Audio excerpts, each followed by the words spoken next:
Olá, eu sou a Ana Carolina, aluna de Medicina da PUC Minas Betim, e vou apresentar para vocês um trabalho sobre MDMA e seus derivados para a disciplina de Terapêutica Médica 1. Um breve histórico, em 1914, ela foi sintetizada inicialmente como um moderador de apetite por um laboratório alemão. Em 1978, foi a primeira vez na comunidade científica que a comunidade foi informada do MDMA como uma alternativa terapêutica. Em 1980, ela se tornou popular nos campos universitários, com base em afirmações de que a droga ampliava o discernimento e favorecia o autoconhecimento, que era divulgado pela imprensa local da época. No Brasil, o estudo ainda é muito escasso sobre o uso do MDMA, mas estudos afirmam o aumento do consumo dessa substância no país, principalmente por jovens, a partir da análise do crescente número de apreensões dos comprimidos de êxtase pela polícia. A absorção, sobre sua farmacocinética, a principal via de administração é a oral e a dose oral típica é de 1 ou 2 comprimidos de 100 mg. Os efeitos psicoestimulantes são observados de 20 a 60 minutos após a ingestão e se estendem por 3 a 6 horas. Sua distribuição é ampla de todos os tecidos, atravessa facilmente a barreira hematoencefálica, possui meia-vida de 7,6 horas e possui baixa taxa de ligação a proteínas plasmáticas. Apenas 20% do MDMA fica ligado a proteínas plasmáticas. Seu metabolismo é principalmente hepático e a maior parte é desmetilado pela CYP2D6, que é uma isoforma do citocromo P450. Interações farmacocinéticas podem ocorrer com substâncias que inibem a CYP2D6, por exemplo, como acontece com o ritonavir, que é um antirretroviral para HIV, com interação com o êxtase, e já tem um caso literário até de morte dessa interação. A eliminação é feita 65% por excreção renal sem metabolização. A excreção urinária depende do pH da urina, por isso é uma das formas de tentar minimizar, né, a toxicidade, acidificando a urina do paciente. É necessário cerca de 48 horas para a eliminação completa da substância, e os principais produtos encontrados na urina são o MDMA, que é a forma ativa do MDMA, HNMA e HNA.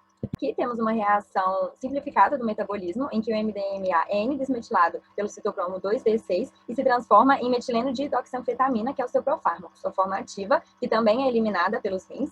Ele é desmetilado e depois ele é metilado novamente por meio de enzimas e se transforma em HMMA, que é uma das formas também de eliminação. E aí, retornando ao MDMA, ele pode ser diretamente desmetilado e metilado novamente por enzimas, que vai se transformar em HMA, que é uma das formas também de eliminação.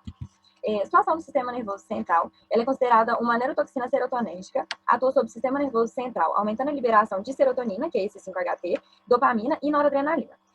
Atua também por meio de inibição dos transportadores responsáveis pela recaptação da serotonina e da dopamina. Dessa forma, o que ela faz? Aumenta a concentração na fenda sináptica desses neurotransmissores, deixando uma liberação por muito mais tempo.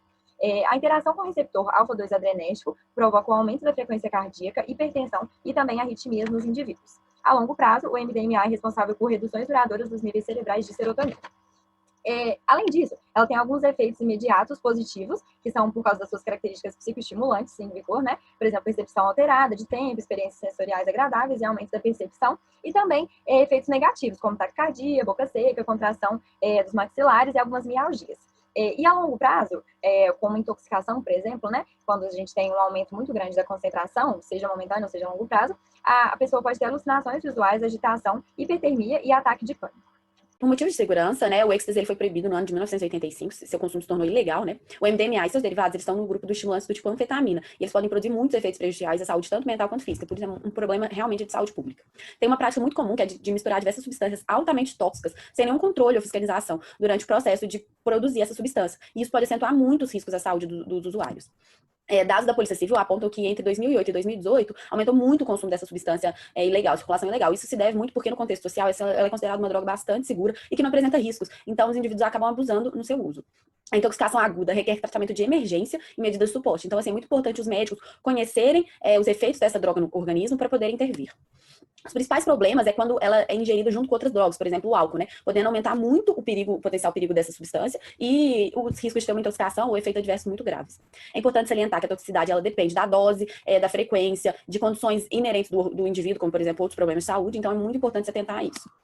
Dentre as medidas de enfrentamento, é muito importante a gente informar os usuários desse tipo de droga, como reduzir os danos, né? Por exemplo, se alimentar, ingerir água, né? Não utilizar com outras substâncias e não tratar como um tabu, sempre se estiver aberto à escuta, quando vier um paciente com, por exemplo, intoxicação, você não ter um preconceito, para você conseguir conversar e tentar diminuir o uso daquela substância entre os usuários, né? Por ser uma droga ilegal, é muito difícil controlar a comercialização dela e o tráfico, então por isso é muito difícil enfrentar essa droga por ela ser ilegal. Então é muito importante haver políticas de redução de dano para impedir medidas mais graves dessa substância. Essas são nossas referências. Muito obrigada.